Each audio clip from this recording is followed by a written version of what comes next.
What's going on, y'all? Welcome to the Out Loud podcast in conjunction with the Out Loud anthology from Red or Green Books. I would hold up a copy, but I sold them all. I sold them all. I Oh, sold them all. But you can still get your copy on redorgreenbooks.com. That's red, READ, or greenbooks.com. Uh, Today, you got me and myself, my co-host Star Child. Star Child, what's going on? Doing good. Good, good. And we got our feature, China Bloodmeyer. China, two eyes, better to see you with Bloodmeyer, like the vampire. I don't know. I tried to do her little intro. a hybrid witch. I appreciate you. Look, you got all the way right there. That means you be paying attention just like this much. I A little, appreciate you. yeah, a little bit, a little bit. It's appreciated. Um, so today we're gonna get into what China does and their work. But first, I gotta get on my soapbox. Y'all know I do this. And my soapbox is that Tuesday, November 5th, is voting. I need you guys to get out and vote, especially as members of the LGBTQIA plus 2S community. We need to get out there. And I know a lot of times we do that not me thing. But if legislation is passed on our trans brothers and sisters, or they thems, or however they identify, it's only a matter of time before they come after you. So, not trying to sway anyone's vote, but whatever you believe, make sure that you vote. However, if you vote one way, I will tell you you cannot call yourself an ally. Um, but that's my soapbox. Make sure you make it to the polls on Tuesday.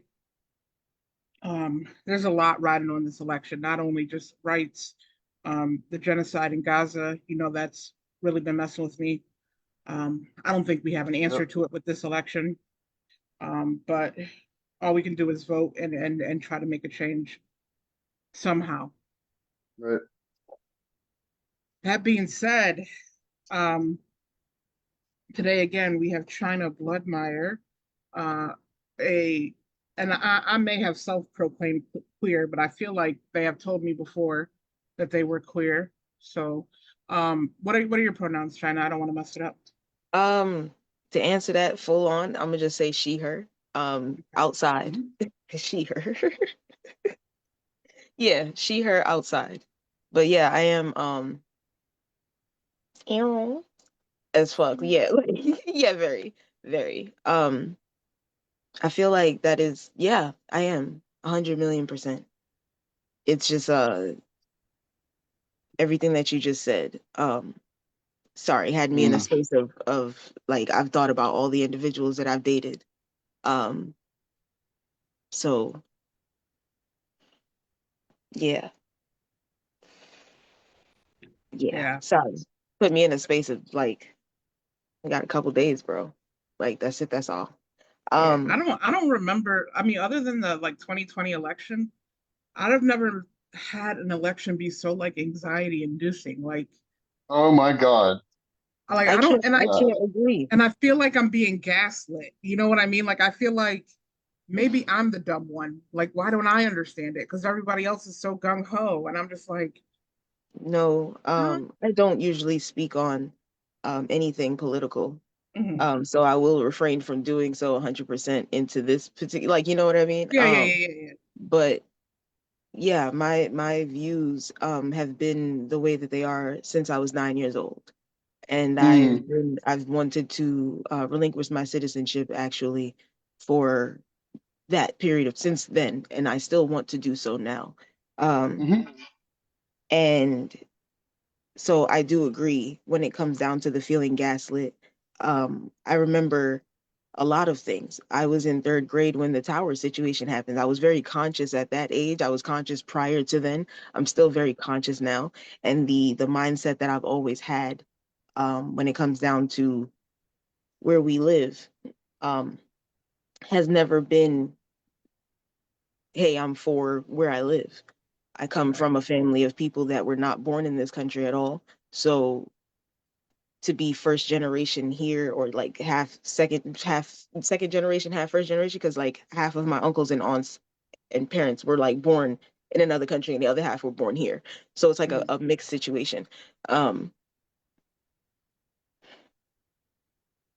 I agree Mm, with the gaslighting. I agree with the fact that there's never any actual or real awareness, especially on a minute scale. It's like when it comes down to local elections and stuff of that nature. Um, the simplest way for me to put this is it seems like there are multiple IKEA floorsmen fighting for a managerial position at Applebee's, and none of them have mm. any fucking experience. Oh, nice. And so that's the easiest way for me to describe what I have always felt in regards to any election. Um, and so as far back as I Mm, can remember, and then even consciously when I had the ability to vote, I have never felt good in regards to whichever way that it was supposed to go. It's never felt like, oh, this is a wonderful decision. It doesn't feel good Right. when you realize that hmm if it doesn't feel good in either aspect of life. Right. Um, it's like, hey, do you want potatoes or do you want broccoli? And it's like, actually, I can't eat either of those things. I'm really allergic. Right. I really would prefer to just go home and not eat anything. But no, you have to have potatoes or broccoli. And it's like, but I don't like either one of those things, and I don't Right. want to eat either one of those things. Actually, I'd rather just eat air. I'm okay with that. And then it turns into a so you don't care about vegetables conversation. Yeah. And mm, and so that's why I've gotten into numerous arguments ever since I was about 15, 16 years old. All of my history teachers, government teachers, they thought that I was an overly opinionated Black woman at that age. Um, hmm and I am mm. still an overly opinionated Black woman. Still. And so the way that I feel about any election is exactly that. It's providing a large mass of people with a false hope of what democracy is quote unquote supposed to be. I'll take that. I'll take that. I wasn't trying to drag you into my political No, I conversation. hear That you. was I more just for have a the thing where Spotify listeners that they get out and vote. I have a thing where I have to put my 2 cents in on something that, Yeah. yeah, no, so that's just, no, I don't Well, feel and dragged in. I don't feel dragged in at all. I purposefully was like, hey, I Hey. like chicken. And it just, right. came back, I just, I gotta eat you that know, broccoli or potatoes. Yeah. But yeah. yeah, I know, and I really appreciate just we're just getting in, like going in with being authentic about what the fuck is going on, and like, I mean, I've got, you know, I just decided, I was gonna follow all these, Gaza producers on my Instagram, because I don't know what the hell to do, but I'm like, well, y'all are asking for people to follow you, so I'm gonna follow you, and that's what I look at every day, you know, and it's Yeah. like, And like and like I said, it's, and I'm like, you know, I'm just so angry at the Democrats, like I'm just so angry, so angry I'm at a lot of devastated. things, a lot of people, and just that, you know, and in part, yeah, and so, but yeah, I mean, I just think that's our reality right now, like, and I mean, I'm really interested in kind of knowing more about, China, like your perspective, like, are you I tend to lean pretty anarchist, in the sense of like wanting to have decentralized local power, but like with a collectivist, kind of framework for it, but not like I'm not about like, I just don't think we can overthrow the state, like I'm just kind of like we gotta make I, some I communes or something on a local level or something. Yeah, I'm curious about your perspective. I feel like in order to make an executive decision like that, we would have to study other civilizations who did exactly that. Um, Mm, and I've done that. Hence why mm, I've had the mentality that I've had for a very long time. Um, I've created my own society through my own works of literature for exactly that reason.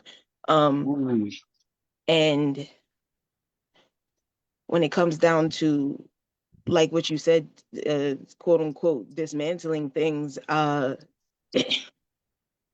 it's written.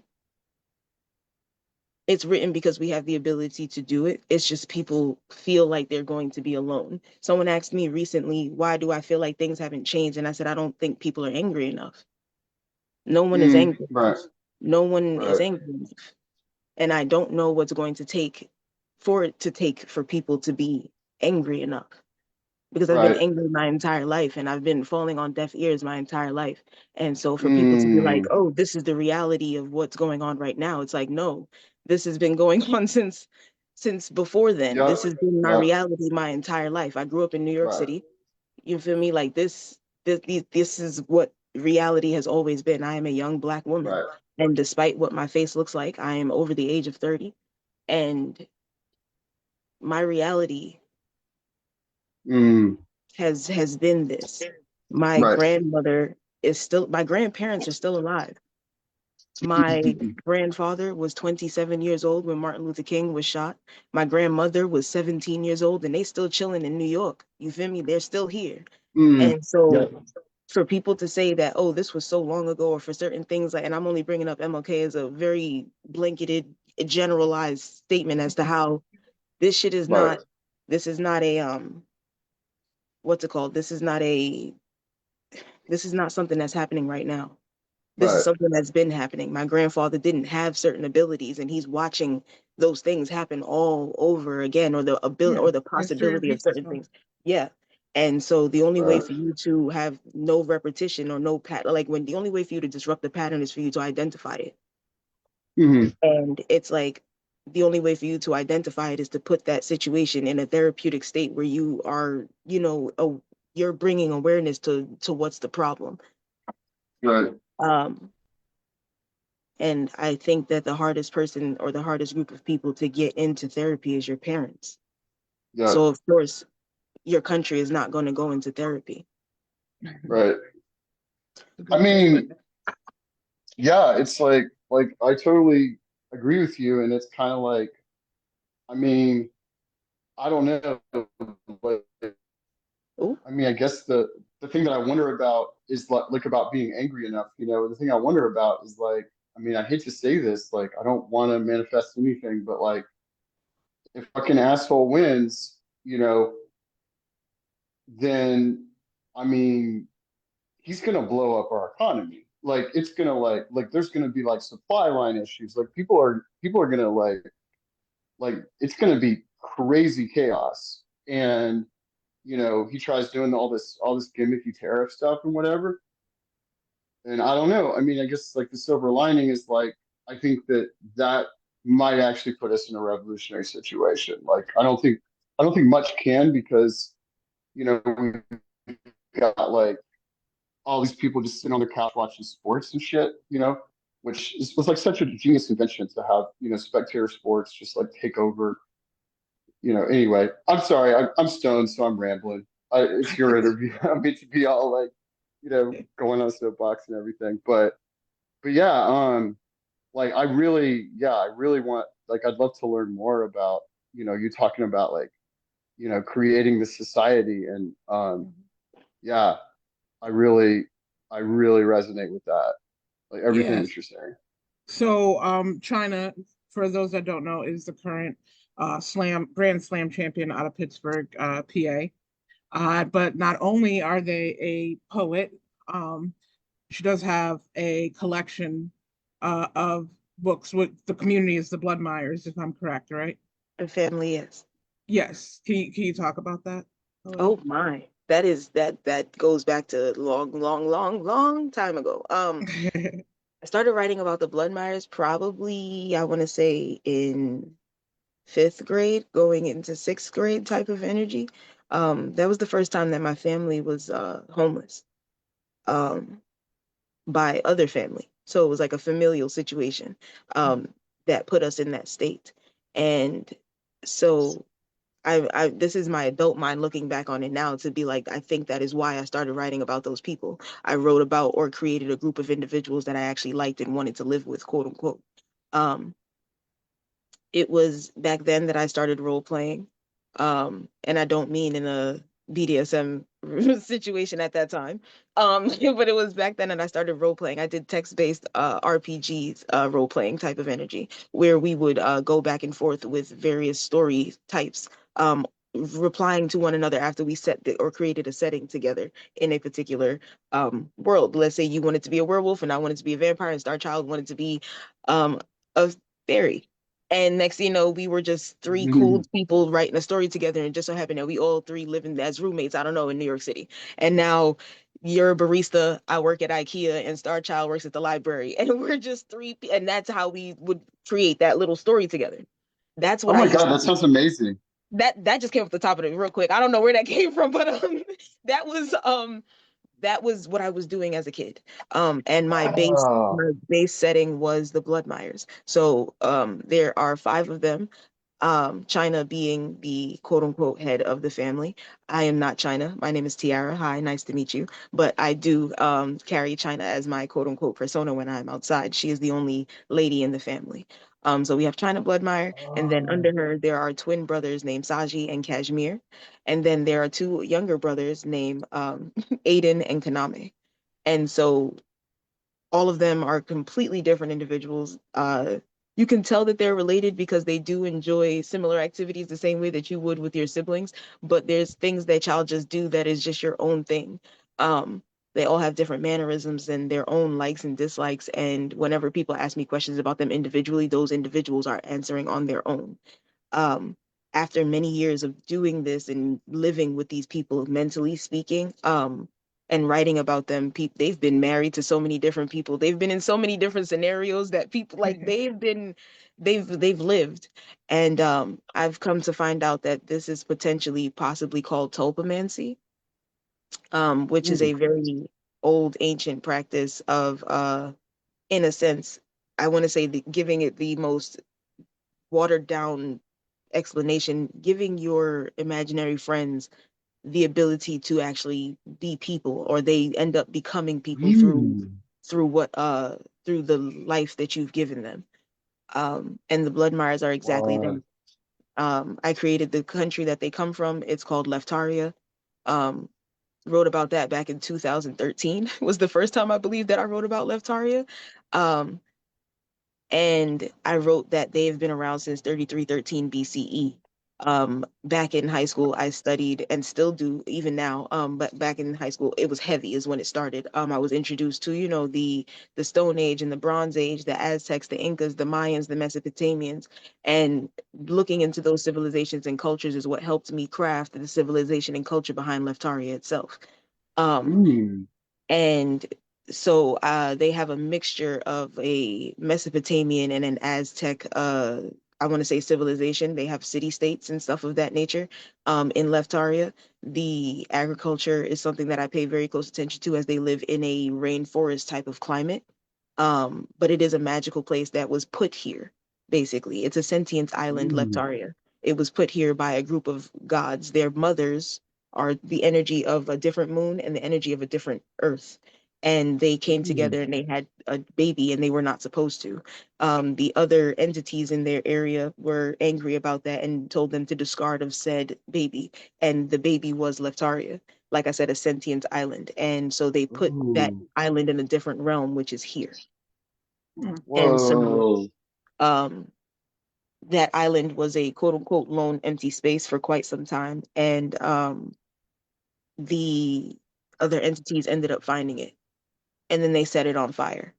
Them setting it on fire activated its ability to create its first being, which was China. And so she came out of Leftaria and, just like with a childlike mind, created other things and other beings of her own, the same way that children would, the same way that I did. So as I got older, a lot of people started asking me, like, okay, what are these people? And I was like, well, they're magical beings that were born from a sentient island that found out by a bad situation that the consumption of blood fuels their abilities.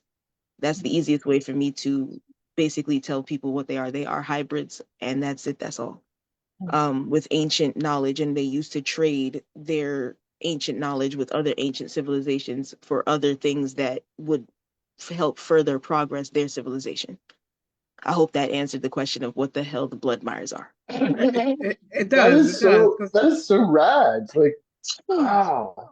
Like yeah, just like you've got this whole, civilization, like you said, and it's just like, you know, yeah. So what, like, as you're talking about it, I'm kind of like hearing sort of, just the lines between, imagination. Is he freezing on your end? Because he yeah, freezing he on mine. froze. He Oh, froze. And so I'm just really interested in, oh, did I like glitch out? Yeah, he yeah. did. Oh, sorry. Yeah, no, I was I guess what's it like to kind of because you kind of, I mean, it sounds like you live in that reality. Like that's kind of like I do. it's not just a story that you're writing, like it's a story that you're living. Yeah. So that's why. So from when I was young, I would disappear and go to wherever they were, and they would talk to me about stuff, and then I would come back and write all the stories and stuff of that nature that they would tell me. I often still do this now, but it started when I was very young. Like I said, I would listen to music, and for some reason my world would start to melt away when I listened to a particular song, and I would keep seeing the same scene play over and over and over until I wrote it down from beginning to end. So when I was in seventh grade is when I started sharing, like I basically started using my allowance to go buy marble notebooks from Family Dollar. And I would write those stories in those books. And then I would go to school the next day and I would give them to my Mm, homegirls and stuff like that. And they would read them, and then I would continue to do that every single day. Um, wow. and so I have lived in the places that they frequent. That is why right now I have the blueprints to, I had to find an architect that would create the blueprints for businesses for me that I started in 2013, as well as the family home and all that jazz. So these Mm, are actual places that I am manifesting into physical spaces in real life. Um, mm, yeah. So the speakeasy that the family runs in the 1920s, I have the blueprints for that. Their familial home in the 1920s in New Orleans, I have the blueprints for that. The quote unquote map markings of what the country looks like and the city state that I created in America, as well as what Leftaria looks like. I have all of those things. Um, mm, I have an extensive language dictionary, a cultural mm. guide. It's a lot that I've done. And so yeah, I live there. I speak to them. I breathe them. Hence why I said my pronouns are she, her, but behind closed doors, I guess in a sense is they, them. But yeah, so Yeah, just would you categorize it? So I have a divine counsel that is like there's seven spirits that live in my body, mhm. basically. Like I'm plural, or is the way I put it. Like is do you have that kind of relationship with them, or is it what's the kind of differentiation between you and them, or is it like that they're a distinct them and there's you, or is it are they the collective that is you? So we share a vessel, Yeah. because there's them and then there's many others that are not them. So, Mm, so that's the difference. I share a vessel with them, but I don't share a vessel with the others that are around me. okay. So we Cool. all, yeah, there's a lot. Um, and I say we don't share a vessel because when I was younger, there were many Bloodmires. Um, that Mm, are, yeah, there are many Bloodmires. They're just not here, and right. they're here, but they're not here. And so in this particular vessel, there are six of us specifically. Mhm, right. Um, but if I were to, like I said, count the people in their world, people that I've been writing about since I was young, that Hmm. fill in this entire storyline and things of that nature. Because to me, like I said, these are people I've been writing about since I was a kid. It's more than just the Bloodmires, or people that I've Right. been writing about since different parts of my life, as if they're actually real people. The entire series of Bloodmire itself, only Bloodmire has about 32 to 35 people. Yeah. And that is just, like I said, one particular storyline that I say storyline to basically, like I said, give it the most watered down, Mm, generalized way for people right. to understand or be able to ingest what I'm talking about. And then now Yeah. recently you've made a huge switch. You still do your authoring of that, but you've been doing a lot of poetry. I even got a copy because I'm a child, and it was called Hi Coochie, and I was like, See, Coochie, I and gotta have this is where the conversation is going to get extra exciting because you think that I did a switch, but I did not in any aspect of life. Haikuchi actually is one books that takes place in New Vampton, which is still connected to the Bloodmire universe. It is actually the state that they were granted in 1961. it. Um, and New Vampton is the state. The city that Haikuchi takes place in is Lamia Heights. Is where Haikuchi takes place. And the Book of Ku takes place in New Vampton as well, manifesting her. All of these are all Easter eggs that are present day Easter eggs to show you how they got to have this particular land. But Mhm. everything that comes before this, because everything that I'm talking about, like Bloodmire, has not been released yet. They're going to be released in November of 2025. Hmm. So all of what I just told you is pretty much, a lot of it is available on my Patreon at the moment, like behind the scenes. But there was no actual switch. I've been writing poetry and writing in general for over the same period of time, I want to say. Mhm. Leftaria, Lamia Heights, New Vampton, all the different areas that I've created are very heavy in regards to spoken word, in regards to scribing, in regards to writing. They're very orated society, I want to say. Mhm. They do a lot. I grew up in a Jamaican household, like Jamaican as fuck. So there's a lot of reggae jazz energy Oh, there. hell I yeah. my sister was a theater kid, so I did a lot of fake singing with her. And so coming up with I remix a lot of things that I've heard from when I was a kid and or have come up with my own um you know I want to say reiterations or versions of things that exist here for people to be able to be like, oh, this sounds familiar or this has a familiar type of tune to it. Um, so yes, it does seem like there was a switch or a swap of some sort, but in the 1920s, Saji, one of China's brothers, he did open a speakeasy, like I said, and he started his own band called Immortal Sound. Music is something that is very vital to the Bloodmires in Mm, general. Throwing parties is something that is for them, is their thing. It's basically how they trick their clientele into being fed off of on a regular, and they don't know. Mhm. Um, so it seems like it's a switch, but that story actually just takes place between two women that live in New Vampton and are not necessarily Bloodmires in any aspect of life, but they live in the world that the Bloodmires had the ability to create. Hmm. Yeah. And That's so, yeah, so then the next book that comes after that, the Book of Ku, is the or scarier one or a horror one. That is the short story in the beginning with 101 haikus between it, and then the short story at the end, and it details things that the family has been doing. And this main character is you, reading a book that you're not supposed to be reading in a house that you're not supposed to be in. hmm. And ooh. Sounds like me. yeah, so that, like I said, it seems like it's a switch, but everything still goes together in a way, or it does go together. And so those stories, Nice. like I said, are Easter eggs that still lead back to things that have yet to come out yet, even though those things take place in a previous time period. And so what I released this year is modern day. Okay, okay. Yeah. So here's Yeah. a question that's going to take you down the rabbit hole. How does your queer identity play into this whole uh I don't want to say concept, but this whole universe that you've created? It plays into every aspect of it because it's made me question a lot of things since I was very young. Like I said, I've role played as multiple people.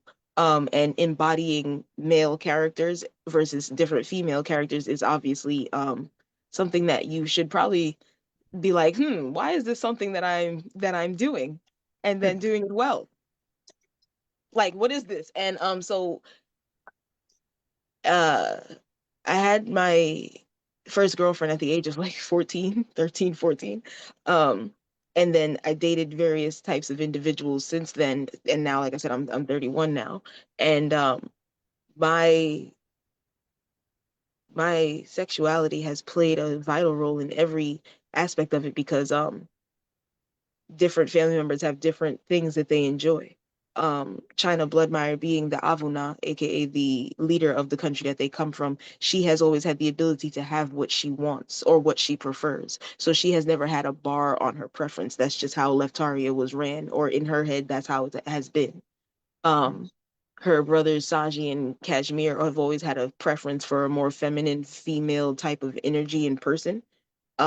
Whereas Kaname has a lot of, he's very quote unquote straight, but he has different kinks, and his BDSM things have always, ever since I was young, he's been very much into different play. And that still is a thing and plays into a role or plays into the story in modern day Bloodmire, the one that I told you is supposed to come out next year. And then last but not least, Aiden, he's the one that at first I've always written him as quote unquote bisexual. And I put quotes on that because I recently, I want to say last year, came to the realization that I probably put my brother in a very small box. I put an ancient creature in a very small box of just bisexual. And after having a conversation with him, I don't think he really identified with that anymore. And then me having those conversations with them had me have conversations with myself like, okay, pansexual is not something that you've ever fit with, and your brother is not pansexual. This is not something that this ancient person or being can actually conform to or tie himself to. And so it was a lot of conversations like that. So it plays into a vital role in everything, because even in regards to the societal structure, there is no uh male and female in the sense of evenness, I want to say, in their society. It's an energetic situation. Like I said, the country, the island itself is sentient, so taking care of the island has no feminine or masculine energy or differences between it. um so even though Saji and Kashmir are outrageously masculine individuals in energy and in how they carry themselves in presentation, um Saji's ability to have an intuition, especially when it comes down to his mind, and he has this precognitive ability to foresee things. Is It shows that he's still tangibly connected to his feminine with ease. And then the same thing with Kashmir being as masculine and, like I said, as very much as he is, he still has a very quote unquote feminine connection to his emotional state. Aiden, the same thing with him, very masculine presenting individual, but he does have a softness to him and a garden like energy to him that gives off a I sit comfortably in my feminine energy. So my energy and myself, because I personally am a quote unquote, a lot of people feel like I'm a feminine presenting individual. Um, okay. I just feel like I'm pretty. That's what I am. I'm pretty. I don't know if I'm like, I don't know if I'm feminine because I could be somebody's son, you feel me? But in real life, I'm pretty. I could say that. Like I'm pretty. But as far as the whole like I'm feminine or I'm masculine, I genuinely feel like there's a healthy marriage between the two here. And I feel like my feminine energy has the ability to be masculine, and my masculine energy has the ability to be the feminine. And it's weird how they just have this weird DNA strand thing of how I envision it in my head. So how I've always viewed myself is how I view them. That they are people that refuse to be barred by things that are of this world because they are not of this world. Mm. So I have a question, and you don't have to answer it, but you have children as well. Do your children exist in this like Leftaria world, or do you kind of separate them from that? So that is a very weird question. I don't want to say weird in a sense of like your question was weird. The way that I'm about to answer this is weird because the answer is yes and no. This is layered as fuck. So this world existed before my children existed. This world existed before I ever thought about becoming a parent. This world existed, these goals and dreams that I had existed before the idea of becoming a mom. Mhm. So I need for the world to understand that I'm not doing this for my babies. Nothing Right. in regards to my writing is for my babies per se. it's for the lack of representation that I had when I was their age. It's still the lack of representation that we have, even though we have more, it's still not enough for me. Um, are my children in my story per se? Not necessarily, but they are. They're uh they're not in the story, like my children's names and their likely like their likeness, not necessarily, but the ideas of them existing on their own, plus a character that is quote unquote me, does exist in my story. That is not China. That is not the Blood Myers in any aspect of life. Okay. And you don't meet them until, I want to say, probably like book 6 or 7, because of the storyline that they're actually a part of. That is yeah. So yes, they are a vital part of the story. Yes, they are in the story, but they were not always a part of said story because they did not always exist in a yeah. So it's yeah. Okay. Did I answer that question? You did. Yeah. Yeah. Okay. But we've come to that time. So you have 15 minutes. You could read poetry. You could Mm. read anything. Oh my Showcase your God. work. You ain't gotta take the whole 15 minutes. It's up to you if you want to do 10 minutes. Because you look like you're scared. No, it's not scared. It's not that. I'm about to hope and see that I got this on this phone. Because if I got this on this phone, because this is my phone, the one that y'all looking at me, that's where I got the stuff at, right? So I'm about to go into, I'm trying to see if I have Patreon on this phone, because what I would like to read is hopefully on here. Um,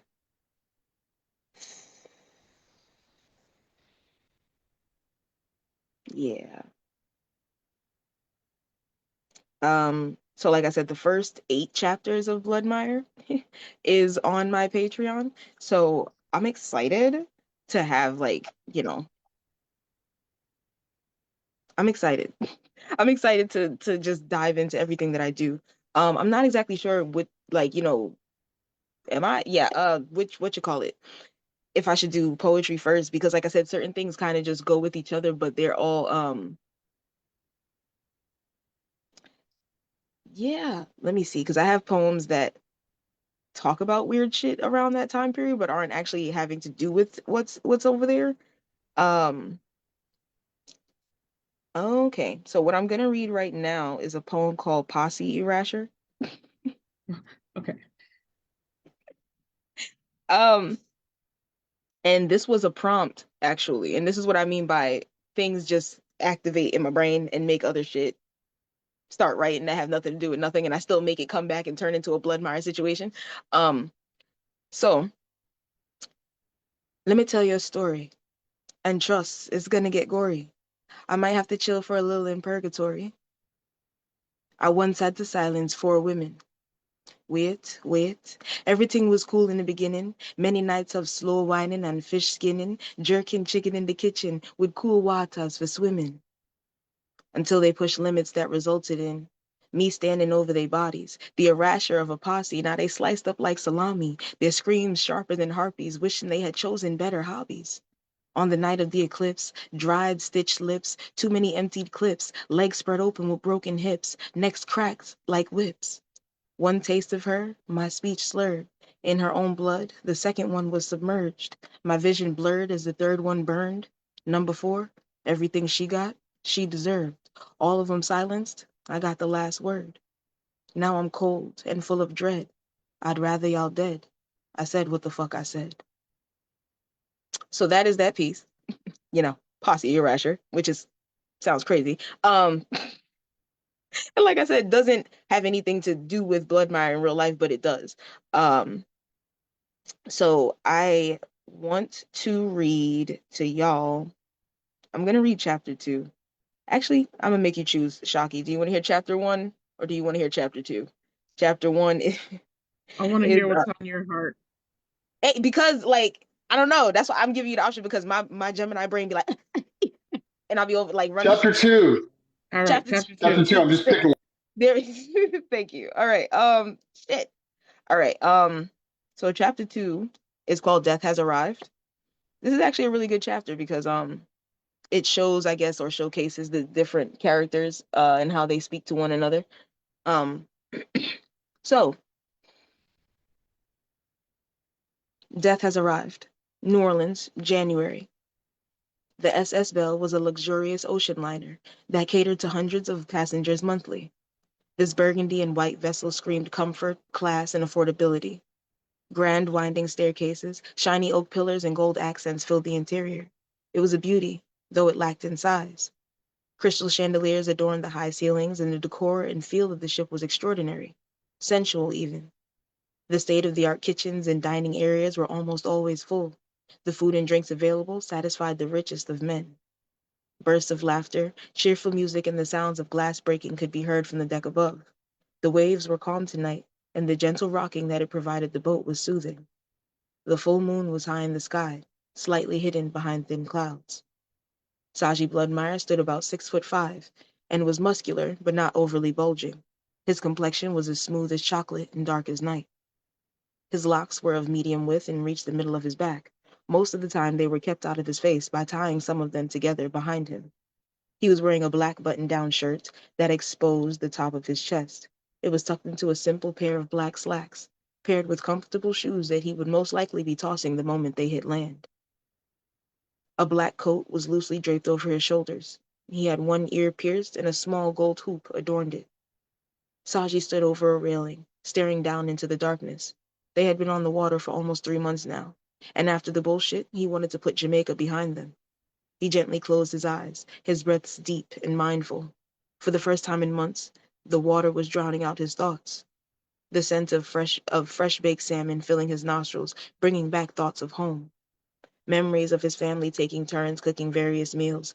For just a sliver of a second, he could swear he heard the sounds of seagulls overhead, the cool water rushing over his toes, and an innocent woman resting on his chest. Saji laughed to himself. He rubbed at his beard roughly. He was in need of a cut. It'd soon come, he reminded himself. Saji had plans for their new home. Pushing away from the railing, he ventured to the upper deck to find his family.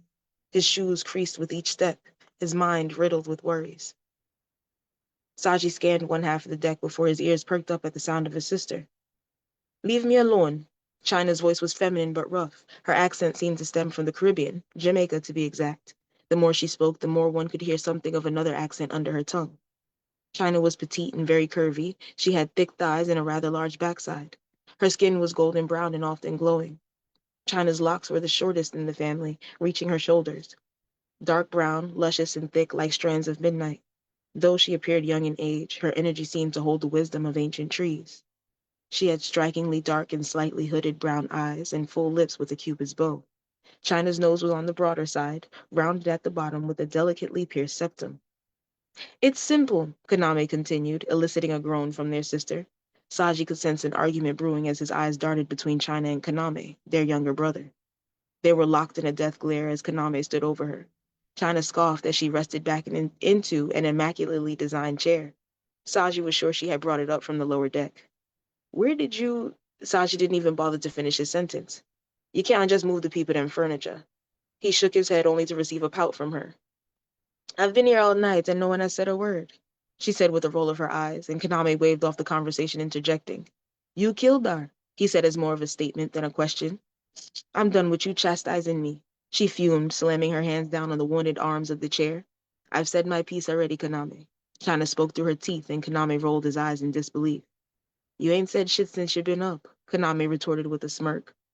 "What is the problem now?" Saji's words came from behind them, though his question was directed to his sister. "I thought I'd ask what really happened back home." Kaname's accent was thick, but his voice was not as deep as Saji's. "He keep following me around," China said, jabbing her finger at Kaname, and the corner of his lips tugged into a cocky smile. "We on a boat. The fuck you want me for go?" He replied dryly, and she waved him off, casting her locks over her shoulder. "Go swallow the water," she seethed. "Can you stop the shit for 1 day?" Saji sucked his teeth. "You know more than me," she mumbled to herself, cutting her eyes at Kaname again. "You didn't like the girl from morning," Kaname continued as he watched her lean back in the chair. "So, what that mean?" She shrugged his words off, drumming her fingers against the wood. He looked towards Saji and laughed. "That makes sense to you?" "I'm sure you enjoyed our more than the rest of we," China smirked. Saji put space between the pair by pressing the back of his hand firmly against Kaname's chest. Kaname's brows furrowed as he swiped at Saji's hand. This can't seem like the right place for this type of conversation. Saji gritted to his siblings. Though the small group of three were speaking in hushed whispers, Kaname's gestures were bringing about attention. You killed her, didn't you? China's eyes narrowed at her brother again. Since when me ever afraid for claim a body? What the fuck is really your problem? Her voice was icy as she hoisted herself up from the chair. Kaname licked his lips as if holding in a laugh. The fuck is my problem? The smile dropped from his face. Look at where we are, he continued. Middle of the ocean because of you. He sucked in a sharp breath and pulled a few of his locks and began using them to loosely tie the rest behind him. Kaname was roughly over 6 feet in brown skin, lean but muscular. Thick but shapely brows covered hooded eyes that held the most hazel jewels. His gaze was primal, yet sultry, all at the same time. The bridge of his nose was narrow, but flared out at the nostrils. Sorry, y'all. And his lips, full and pink to perfection. This is hard for Aloy, Saji cut in. Is it? Both Kaname and China said at the same time. Kaname cackled, sidestepping to speak at his sister again. Not this again, Aiden mumbled. It had been the same back and forth for weeks now. Aiden Bloodmeyer, their youngest brother, stuffed his hands into his pockets as he had gotten closer to his siblings. Aiden stood to be almost 6 feet, and his locks were tied behind him as well, using a deep purple piece of cloth. His caramel complexion was warm and smooth. His nose was straighter, flared at the nostrils, and adorned with a gold septum piercing. His ears were slightly pointed, poking off the sides of his head. Aiden seemed to have come from a nearby smoking room. Yes, this again. Kaname was making a scene, his arms now flailing as he continued. We've been in the middle of the fucking ocean for months because of you, he yelled again. Saji was visibly annoyed. Other people on board were looking in their direction. We're here because of him, China replied, now stepping towards Kaname, her fist balled. So what did it? Kaname asked, getting closer as if to challenge her. Who did it, China?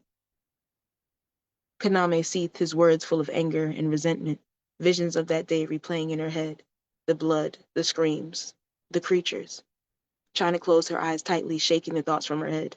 Of course, you can't say. Kaname let out a soft laugh as if he was taunting her. You're such a good liar, he said while wagging his finger at her, slowly turning his head to Aiden. You don't think so? Kaname quirked a brow. Kaname quirked a brow. What the fuck? You don't think? Kaname quirked a brow, asking as he turned to Aiden, who only shook his head as a reply. I don't know why I fucked that up. What you gonna do, Kaname's voice was now dripping with sarcasm. A low growl could be heard as China's hand shot out to strike Kaname. And just as quickly, Aiden reached out and yanked her small body towards him. Saji stepped in between them both, locking eyes with Kaname. We don't know what happened, Saji said, now pushing Kaname further away. And she wasn't the only one dead, he whispered to Kaname's right. Of course, Kaname said softly, a stiff laugh erupting from him. China sucked her teeth and snatched her free arm from her brother's grip. She tugged at the light coat that was draped over her shoulders.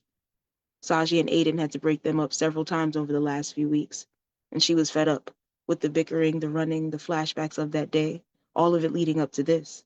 It haunted her dreams constantly, and while Kaname was usually annoying, if he was right about anything, it was that this was all her fault.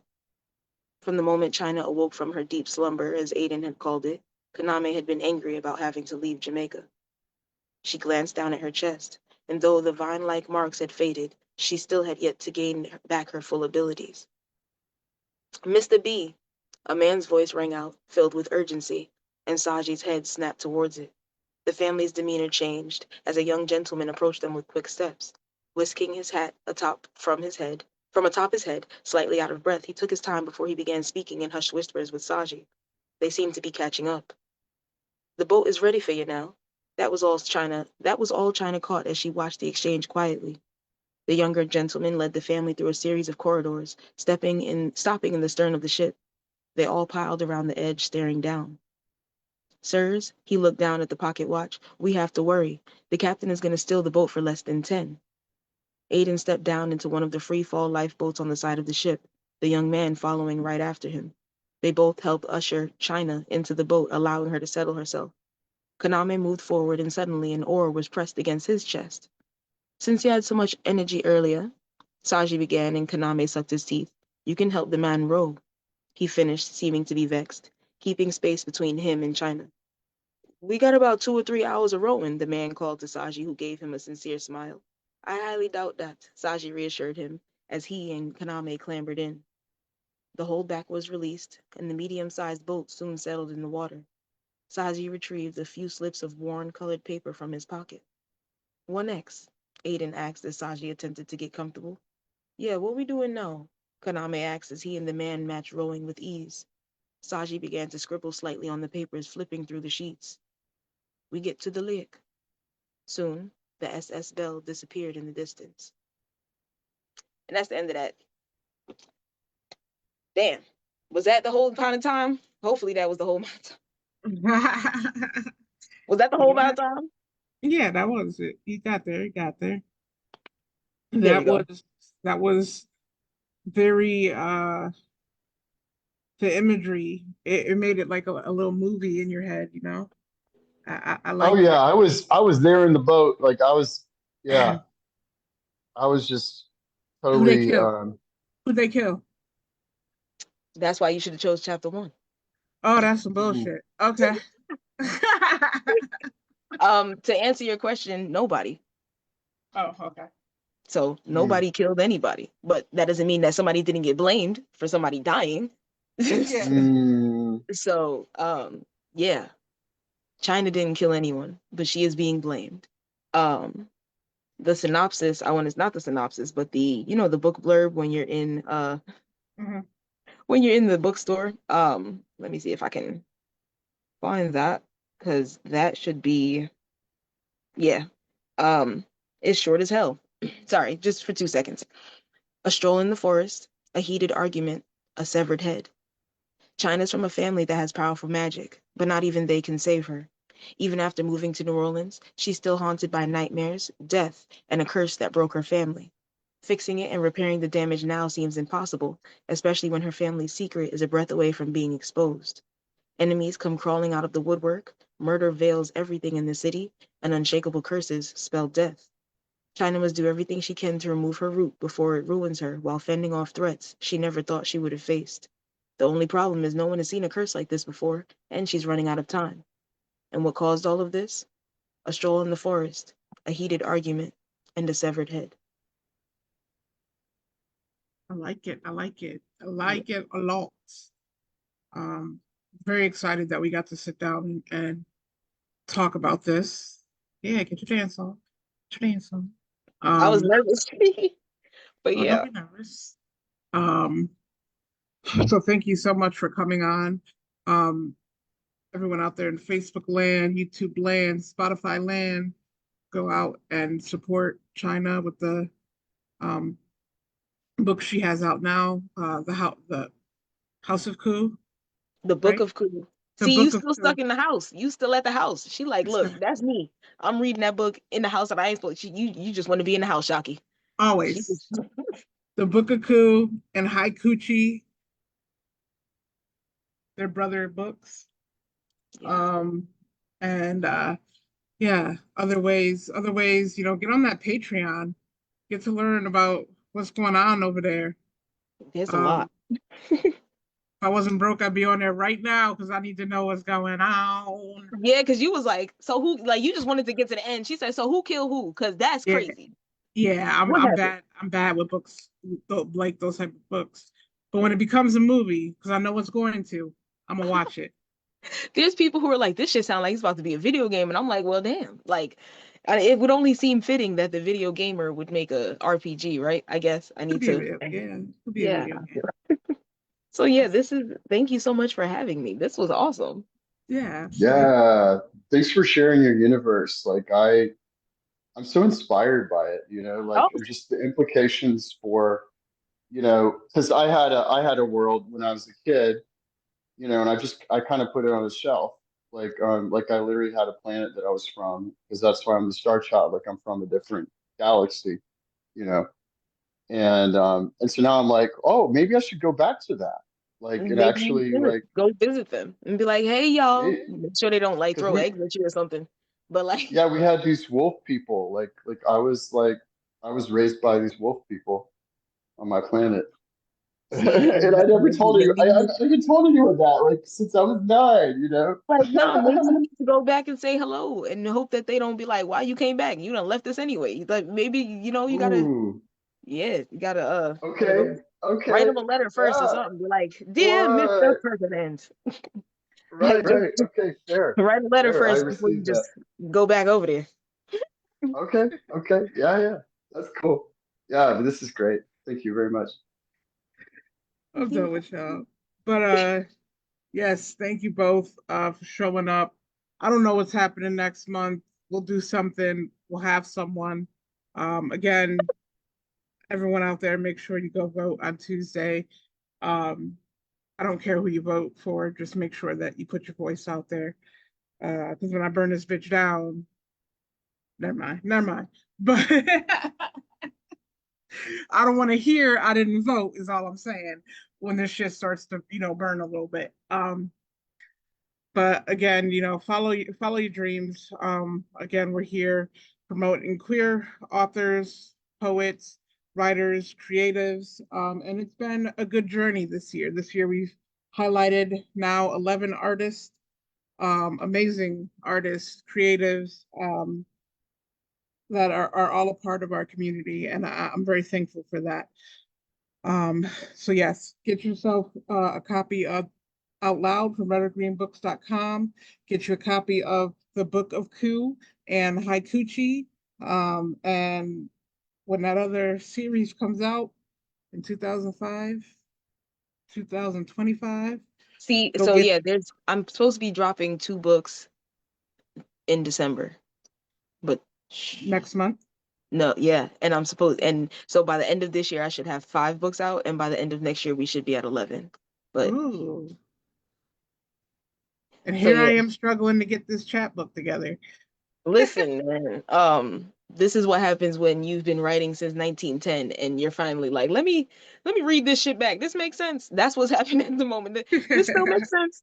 Nah, this is dumb. This we can't use this. That's what's happening at the moment. It's like, yeah, nah, you wrote this, but you also wrote 4 other things that are the same exact thing. Like, so no, like me going through the language has been wild because I don't know why it didn't dawn on me to start, I guess, categorizing things or putting Right, things in particular categories and stuff of that nature. And then it's like this is an ancient language as well. So it's like there's certain things that while words exist on their own, there's certain phrases that don't exist. So it's like they have a word for puff and pass, but puff puff pass is not a thing in Leftaria. They'd be like, what the hell is even they would look at you like we don't know what that means, even though you just put those words together.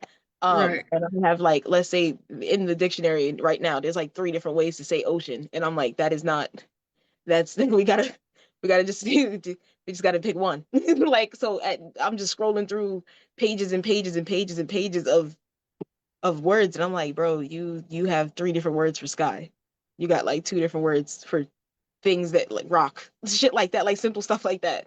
And I'm like, okay, maybe we can make this a pebble. Or so, like I'm trying to figure out how to make it more cohesive yeah. and whatnot. So I'm excited. But yeah, that's the goal is to drop 2 books that are also, like I said, modern day and a part of the same world and all that jazz. So yes, yes. I'm looking forward to it. I've got to try to leave my house, but Oh, we'll see. sweet. All right. Start y'all anything you want to say before I turn off the recording? No, I'm good. Thank you so much. Thank you for just inspiring my imagination and just bringing this beautiful universe into our world. Like we, yeah, I want to, I'm just excited about how it's going to continue